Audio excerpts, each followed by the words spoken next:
الرحیم فرمایا کہ ایک شخص مغزیات کا استعمال کرے، بادام میوے خوب کھائے،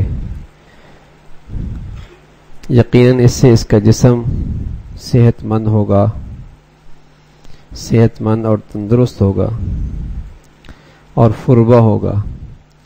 لیکن ایک شخص وہ ہے جس کا جسم مقویات کے استعمال سے نہیں بلکہ ضرب شدید یا کسی بیماری سے ورم کر جائے۔ اب دیکھیے دونوں جگہ جسم کی ترقی تو ہے، ادھر بھی جسم بڑھا، ادھر بھی جسم بڑھا، ادھر چوٹ بڑھنے سے جسم بڑھا اور ادھر اچھی غذا کھانے سے جسم بڑھا، تو ترقی دونوں طرح ہوئی۔ اسی طرح دنیا میں ترقی تو ہو رہی ہے، ایک طرف زخم کھا کے ترقی کر رہے ہیں تو پھر چی کر رہے ہیں، اور ایک طرف ترقی ہے اللہ سے تعلق کے ساتھ، یہ ترقی مبارک ہے۔ اب دنیا چاہتی ہے بس ترقی ہو، جیسی بھی ہو، چاہے مار کھا کے ہو چاہے بغیر مار کے ہو۔ تو جسم میں بھی ترقی ہوتی ہے، وہ فربا اور موٹا تو ہوتا ہے، لیکن کبھی مقویات کھا کے، مغزیات کھا کے، بادام پستہ کھا کے موٹا ہوتا ہے، اور کبھی کوئی چوٹ کھا کے موٹا ہوتا ہے۔ لیکن دونوں میں جسم میں ترقی ہوئی، لیکن بڑا فرق ہے، بہت فرق ہے۔ اس نے فرمایا ترقی ایک تو ظاہری ہے اور ایک حقیقی ترقی ہے۔ اللہ سے غافل ہو کر جس ذریعے سے اور جس طریقے بھی ترقی کی جائے وہ ظاہری ترقی ہوگی، حقیقی اور اصلی ترقی مسلمان کی وہ ہے جو اللہ کے سے تعلق قائم کرتے ہوئے کیجئے۔ جو اللہ سے تعلق کے ساتھ ترقی بڑھے وہ حقیقی ترقی ہے۔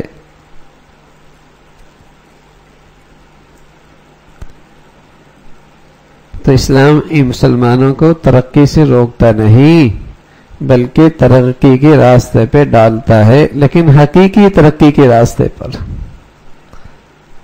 جو بیماری کی ترقی نہ ہو، صحت مند ہونے کی ترقی ہو، صحت کے ساتھ ترقی۔ اس لیے کہ بیماری میں جسم ترقی کر گیا تو پریشانی بڑھ جائے گی، اور صحت کے ساتھ جسم بڑھا تو راحت مل جائے گی۔ تو ایسی ترقی جو اللہ کو چھوڑ کر کی جائے اس میں پریشانیاں بڑھ جائیں گی، اور جس ترقی میں اللہ کا تعلق بھی قائم ہو وہ ترقی راحت دے گی۔ یہ فرق ہے۔ لیکن آج مسلمان بس ترقی کے شاہراہ پہ چلنا چاہتا ہے، اور اسی شاہراہ پر جس پر دنیا کی غافل قومیں جس راستے پہ چلی، ترقی کرنی۔ اسلام پہلی ترقی کی دعوت دیتا ہے جس میں اطمینان ہے، دل جمعی ہے، دوسری ترقی سے اس کا کوئی سروکار نہیں۔ جس ترقی سے اللہ نہ ملے، ہاں اسلام کی اس ترقی سے کوئی سروکار نہیں۔ یہ تو ہمیشہ انسان کو بے چین رکھتی ہے، 99 کے پھیرے سے اس کا قدم نکلتا ہی نہیں، سیر کبھی ہوتا ہی نہیں۔ یہ ترقی انسان کو ہوا اور ہوس، حرص اور لالچ کا غلام بنا رکھتی ہے۔ قناعت، صبر، سکون سے اس کا دامن خالی رہتا ہے۔ اس ترقی کے لیے یورپ، امریکہ کی مثال آپ کے سامنے ہے۔ آپ کو چاہیے کہ ترقی کے صحیح مفہوم سے واقف ہوں اور اسی ترقی کے دل و جان سے شیدا ہوں، اور ظاہری ترقی کی تمام میں نہ آئیں۔ یہ ترقی باعث پریشانی اور بے سکونی ہوتی ہے۔ علامہ شبیر احمد عثمانی رحمۃ اللہ علیہ سے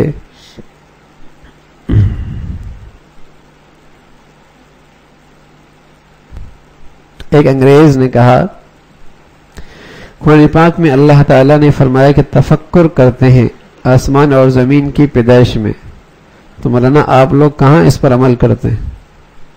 ایک انگریز حضرت سے کہنے لگا قرآن میں ہے کہ تفکر کرتے ہیں زمین و آسمان میں، تو کہنے لگا کہ آپ لوگ اس پر کہاں عمل کرتے ہیں؟ آپ تو زمین و آسمان پہ فکر نہیں کرتے، اور کرتے بھی ہے تو بس سرسری اور اجمالی طور پر۔ ہم لوگ رات دن تحقیقات میں کروڑوں روپے خرچ کرتے ہیں، چاند پر پہنچنے کی تیاری کر رہے ہیں، اس پہ عمل تو ہم کر رہے ہیں۔ حضرت نے جواب دیا، شاہی محل میں 2 طرح کا داخلہ ہوتا ہے۔ ایک تو شاہی مہمان داخل ہوتا ہے، وہ تو اپنا مقصود شاہ کی ملاقات سمجھتا ہے، داخل تو یہ بھی ہوا، شاہی محل میں یہ بھی داخل ہوا جس کا مقصود بادشاہ سے ملاقات ہے، اور شاہی محل کے نقش و نگار اور وہاں کے آرائش کے تمام متاع اسباب کو اجمالی اور سرسری نظر سے دیکھتا ہے۔ دیواری بھی دیکھ لی، محل، اس محل کی خوبصورتی بھی دیکھ لی، لیکن سرسری اس کا اصل مقصود کیا ہوتا ہے؟ بادشاہ سے ملاقات ہو جائے، گزرتا ہوا شاہ تک پہنچ کر شاہ کا ہم نشین ہو کر شاہ سے مصافحہ ملاقات کا شرف اعزاز حاصل کرتا ہے۔ اور ایک داخلہ چور کا ہوتا ہے، شاہی محل میں یہ بھی داخل ہوا، چور کی طرح داخل ہوتا ہے۔ تو چور جب داخل ہوتا ہے تو اس کا مقصد شاہ سے ملنا نہیں ہوتا، بلکہ شاہ کے مال و متاع کو چرانا مقصود ہوتا ہے۔ اسی مقصد کے پیش نظر وہ شاہی محل کے ہر کمرے میں گھستا ہے اور ہر چیز سے غور سے دیکھتا ہے۔ بقول اکبر الہ آبادی کے، بھول بیٹھے اہل یورپ آسمانی باپ کو اور سمجھے باپ اپنا برق کو اور باپ کو، جو حقیقی ذات ہے اسی کو تو بھول گئے، برق اور باپ کو خدا سمجھ بیٹھے۔ بس مسلمان کا مقصد کائنات میں خالق کائنات کی رضا حاصل کرنا ہے۔ اللہ کے اس شاہی محل میں مسلمان داخل ہوا اور مقصود اللہ کو پا لینا ہے، مقصود اللہ کو پا لینا ہے، باقی وہ دنیاوی معاملات میں سرسری انداز میں چلتا ہے، اور اس شاہی محل کا اصل مقصود اپنے اللہ کو پا لینا ہے، یہ اس کا مقصد ہوتا ہے۔ اس لیے وہ اجمالی نظر سے دیکھ کر عظمت الہیہ اور اس کی بڑائی تک پہنچ کر اللہ کو پا لیتا ہے۔ کفار یورپ کا دائرہ فکر صرف مخلوقات تک ہے، خالق کائنات سے اس کا کوئی رشتہ نہیں، کٹا ہوا ہے۔ اللہ والے تمام کائنات سے صرف نظر کر کے اپنے رب کو پا لیتے ہیں۔ تو جیسے شاہی محل میں 2 قسم کے لوگ داخل ہوتے ہیں، ایک بادشاہ سے ملاقات کے لیے اور ایک چور داخل ہوتا ہے۔ داخل تو دونوں ہوئے، لیکن دونوں میں بڑا فرق ہے۔ چور کا محل میں داخل ہونے کا انداز اور ہر چیز کو غور سے دیکھتا ہے اور اسی کو چرانے کی فکر میں لگا رہتا ہے، اور جو شاہی محل میں ملاقات کے غرض سے داخل ہوتا ہے، اصل مقصود تو ملاقات ہوتی ہے، باقی سب چیزوں پہ سرسری نظر ڈالتا ہے۔ ایسی مسلمان اس دنیا کے شاہی محل میں داخل ہوتا ہے، باقی سب چیزوں کو سرسری نظر سے دیکھتا ہے، اصل مقصود اس شاہی محل کے خالق اور مالک کو پا لینا ہے، یہ اس کا اصل مقصد ہوتا ہے۔ جب کبھی کوئی پریشانی آئے، تکلیف آئے، تو یہ نہ سمجھو کہ یہ اتفاقی ہے۔ جب کوئی تکلیف اور پریشانی آئے تو یہ نہ سمجھو کہ یہ اتفاقی ہے۔ بھائی یہ زمین اللہ کی ہے، آسمان بھی اسی کا ہے، ہر چیز اسی کی ہے، اسی کی اختیار میں ہے، یہاں ایک پتا بھی اللہ کی مرضی اور اجازت کے بغیر نہیں گرتا، تو اتفاقی کیسے ہوا؟ یہاں کوئی چیز اتفاقی نہیں ہوتی۔ اس کائنات کا ایک بادشاہ ہے اور اس کی مرضی کے بغیر ایک ذرہ بھی اپنی جگہ سے نہیں ہلتا، اور سمندر اور دریا کا قطرہ بھی اپنی جگہ سے حرکت نہیں کرتا، اور درخت کا پتا بھی اس کی اجازت لیے بغیر نہیں گرتا۔ تو کسی کو عزت مل جانا، کسی کا ذلیل ہو جانا، کسی کا بیماری آ جانا، کسی کا کوئی حادثہ پیش آ جانا، کسی کو کوئی نعمت مل جانا، یہ اتفاقی نہیں ہے، حادثاتی نہیں ہے۔ تو پھر تم نے اتفاق کا نام کہاں سے نکالا؟ یہ تو اتفاق سے ہو گیا، اتفاقاً ایسا ہو گیا، تو گویا یہاں زمین پر کسی کا راج ہی نہیں ہے۔ اتفاقات سے کام ہونے کا مطلب کیا ہے؟ اتفاق کے معنی کیا ہے؟ جس میں کسی کا دخل نہ ہو، یعنی ہم نے کچھ نہ کیا، اتفاق سے ایسا ہو گیا، اتفاق سے پیالی گر گئی۔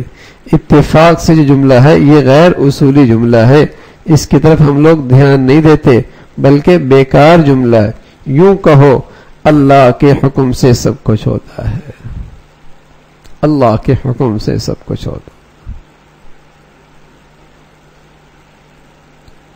اگر ہر طرح ہر چیز میں اللہ کا فیصلہ نظر آئے، ہر چیز میں اللہ کا فیصلہ نظر آئے، تو ہر لمحے اللہ کی طرف دھیان لے کے جانا آسان ہو جائے گا. یہ سب کچھ اللہ کے فیصلے سے ہوا ہے. جو ہوا ہے اللہ کے فیصلے سے ہوگا، کل جو ہوگا وہ بھی اللہ کے فیصلے سے ہوگا، جو نہیں ہوگا وہ بھی اللہ کے فیصلے سے ہوگا. نہ کوئی چیز اتفاقی ہوتی ہے اور نہ محض اسباب کی بنیاد پر ہوتی ہے، وہ اللہ کی چاہت سے ہوتی ہے. تو یہ کہنا چاہیے کہ جو کچھ ہوا اللہ کے حکم سے ہوا، تاکہ ہر لمحے اللہ کی طرف دھیان جائے. آج جو مادی زندگی میں ہم الجھی ہوئی ہے نا، کہ اس سے ہو گیا، اس سے ہو گیا، یوں ہو گیا، یوں ہو گیا، یوں نہیں کیا تو یوں ہو گیا، یوں کرتے تو یوں ہو جاتا. ارے میاں کچھ بھی کر لیتے، ہوا وہ جو اللہ کی چاہت تھی، اللہ کے چاہنے سے ہوا. تو یہ اتنا کہا جائے، اللہ کرے یہ دل قبول کر لے پھر کہ ہاں بھائی جو کچھ ہوتا ہے اللہ کے حکم سے ہی ہوتا، اللہ کے حکم سے ہی ہوتا. جب اس کے حکم سے ہوتا ہے تو پھر اسے راضی رکھیں، تاکہ وہ ہو جس میں ہمارے لیے بھلا ہی بھلا ہو. اسے راضی رکھیں. پھر تو فرمایا کہ ہم یہ خیال کیا کریں کہ جو کچھ ہوا اللہ کے حکم سے ہوا.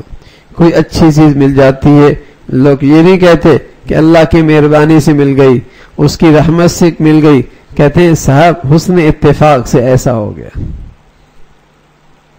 کوئی اچھی چیز مل گئی، کیا کہتے ہیں؟ حسن اتفاق ہو گیا. ارے نہیں، حسن اتفاق سے نہیں ہوا، اللہ کے فضل سے ہوا، اللہ کی رحمت سے ہوا، اللہ کے کرم سے ہوا.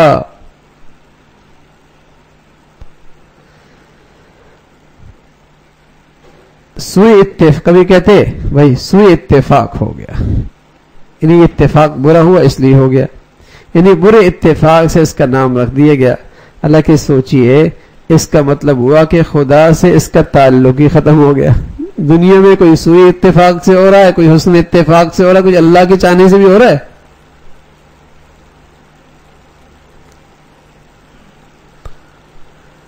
تو یہ خیال کیا جائے کہ جو کچھ ہوا اللہ کی چاہت سے ہوا. حکومت دو چیزوں میں قائم ہو گئی، حسن اتفاق، سوء اتفاق. اس طرح میرے بھائی شیطان ایسے لفظوں میں گھیر کر اللہ سے ہمیں دور کر دیتا ہے.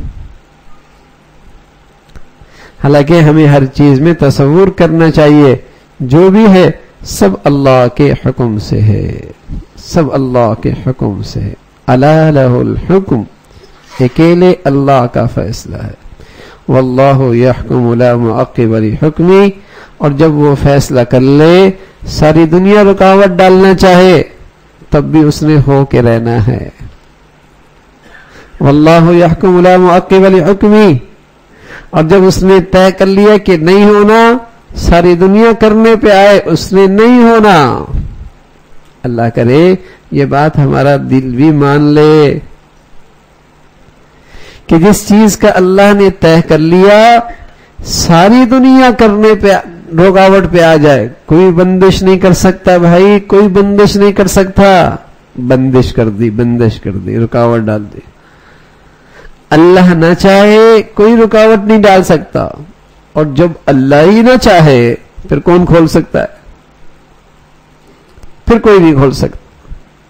الا لہ الحکم، اس اکیلے اللہ کا فیصلہ ہے. تو کوئی چیز حسن اتفاق سوء اتفاق سے نہیں، بلکہ اللہ کی اجازت سے ہے، اللہ کی مرضی سے ہے، اللہ کے حکم سے ہے. اللہ بھائی ہمیں اس بات پہ یقین نصیب فرما دے، تاکہ کوئی بھی منظر دیکھے، کوئی بھی حالات پیش آئیں، کوئی بھی حادثہ پیش آئے، کوئی بھی نعمت ملے تو نظر فوراً کس کی طرف جائے؟ اللہ کی طرف. فوراً نظر اللہ کی طرف۔ اس لیے مسلمان کے گھر میں زندگی میں جب کوئی ایسے حالات آتے جو اس کی طبیعت کے موافق نہ ہوتے تو کیا کرتا تھا؟ 2 رکعت حاجت کے پڑھ، اللہ اس کی طرف سے ہوا ہے، وہی ٹھیک کرے گا۔ اسباب اختیار کرنا سنت ہے، اور یہ ایمان میں رکھنا ضروری ہے کہ ان اسباب سے بھی کچھ نہیں ہونا۔ کیوں اختیار کر رہے ہو؟ اللہ کا حکم ہے، اللہ کے رسول نے بتلایا، اس لیے کر رہے ہیں، ہونا اس سے کچھ نہیں ہے۔ اس لیے مسلمان کے ہاں کوئی بھی حالت آتی، سب سے پہلے 2 رکعت حاجت، صدقے کا اہتمام، دعا کا اہتمام، پھر تدبیر کیا کرتا تھا، اور جب کوئی خوشی ملتی، کوئی اچھی حالت پیش آتی، اللہ کا شکر ادا کرو، اللہ تیرا کرم ہو گیا، تیرا فضل ہو گیا، تیرا احسان ہو گیا۔ یہ تو قارون کے بول تھے۔ خوشحالی آئی، فراوانی آئی، کہتے میرا کمال ہے، اتنا کچھ پڑا ہوا ہے، ایسی محنت کی ہے، ایسی دکان چلائی ہے، اور ایسی پالیسیاں بنائی تھی، اور ایسا میں نے نظام بنایا تھا کہ ہو رہی تھا۔ قارون کہنے لگا ایسی ڈگری اور ایسی تعلیم اور ایسا پڑھا لکھا اور ایسی دانش، یہ تو ہونا ہی تھا۔ یہ قارون کے بول ہے، اور مسلمان کیا کہتا ہے؟ اللہ کے حکم سے ہوا، اللہ کے حکم سے ہوا۔ اب ایک ڈاکٹر تھا، وہ مرض کی تشخیص بھی اس نے کر لی آلات سے، دوائی بھی اس مرض کے مطابق دے دی، یہ سارے اسباب اس نے اختیار کر لیے، لیکن پھر بھی اس کے اوپر لکھتا تھا هو الشافی، بھائی شفا تو اللہ دے گا، شفا تو اللہ دے گا۔ مرض کی تشخیص بھی کر لی آلات سے، دوائی بھی اس کے مطابق دے دی، لیکن پھر بھی یقین کوئی نہیں ان چیزوں پر، کہتے ہیں هو الشافی، دے گا تو شفا اللہ ہی، اور نہ دینا چاہے تو اسی چیز سے ایک کو مل گئی ایک کو نہیں ملی، دونوں کا مرض ایک جیسے، ایک کو مل گئی ایک کی بگڑ گئی۔ تو جو بھی حالت پیش آئے، اچھی یا بری، اللہ کرے ہماری دل کی آواز ہو، یہ اللہ کے چاہنے سے ہوا، اللہ کے فیصلے سے ہوا، اللہ کے فیصلے سے۔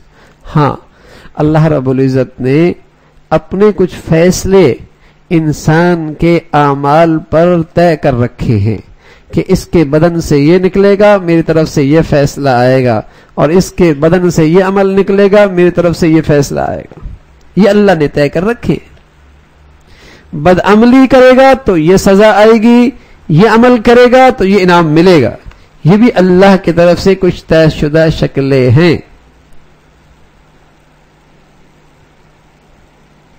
طے شدہ شکلیں ہیں کہ انسانی بدن سے جو زندگی نکل رہی ہے، اللہ کے فیصلے اس بنیاد پہ آیا کرتے ہیں۔ انسانی بدن سے جو زندگی نکل رہی ہے، اللہ کے فیصلے اس بنیاد پہ ہوا کرتے ہیں، ہوتے اسی کی طرف سے ہیں۔ کوئی حسن اتفاق، کوئی سوئی اتفاق نہیں ہوا، اللہ کے فیصلے سے ہوا۔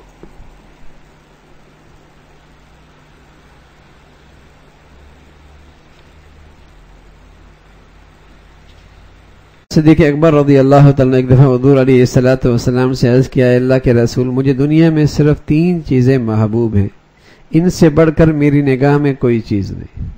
اور صدیق اکبر رضی اللہ تعالیٰ فرمانے لگے، ایک دفعہ عرض کیا، اے اللہ کے رسول، مجھے دنیا میں صرف 3 چیزیں محبوب ہیں، اس سے بڑھ کر میری نگاہ میں کوئی چیز نہیں۔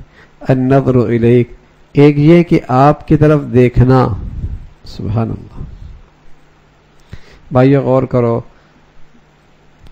آج صدیق اکبر رضی اللہ تعالیٰ عنہ تنہائی کا موقع ہے، سامنے حضور ہیں، اپنے محبوب اور پسندیدہ چیزوں کا بیان کر رہے ہیں، کس ادب سے اور جان نثاری کے ساتھ کہ آپ کی طرف دیکھنا مجھے پسند ہے، اور آپ کے مقابلے میں دنیا کے سارے مناظر ہیچ ہیں۔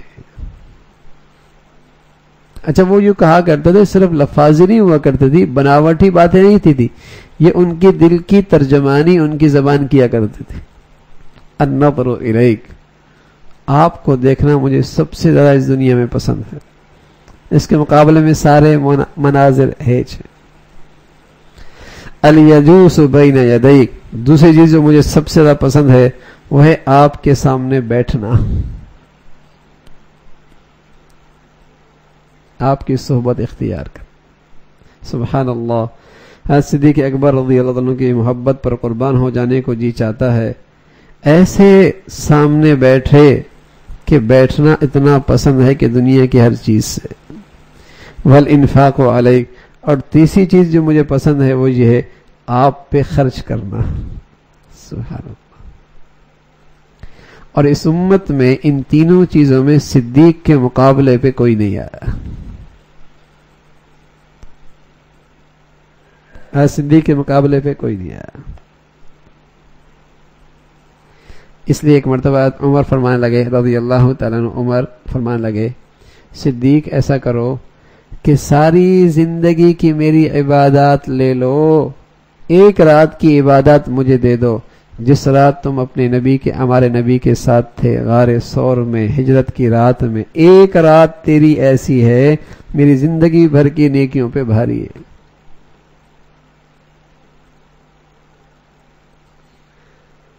تو ایسی محبت اور ایسی رفاقت پسند اور ایسا خرچ کرنے کا مزاج، حضور علیہ الصلوۃ والسلام فرمایا کرتے تھے کہ میں نے سب کا بدلہ دنیا میں دے دیا، لیکن ایک صدیق ہیں، اے اللہ ان کا بدلہ نہیں دے پایا، ان کے احسان کا بدلہ نہیں دے پایا، آپ ہی انہیں دے کر راضی کیجئے۔ تو اللہ رب العزت نے فرمایا ہاں یہ ہمارے پاس آئیں گے، وَلَسَوْفَ يَرْضَىٰ، اتنا دیں گے کہ یہ راضی ہی ہو جائیں گے، ہمیں نہیں دیں گے۔ تو اللہ رب العزت بھائی ہم سب کو ایسی محبت اور ایسا تعلق نصیب فرمائے۔ اللہم لک الحمد کلہ ولک الشکر کلہ، اللہم لک الحمد کلہ ولک الشکر کلہ، اللہم اعنا علی ذکرک و شکرک و حسن عبادتک، اللہم اعنا علی ذکرک و شکرک و حسن عبادتک۔ نستغفر اللہ نستغفر اللہ نستغفر اللہ، سبحان ربک رب العزت عما یصفون وسلام علی المرسلین والحمد للہ۔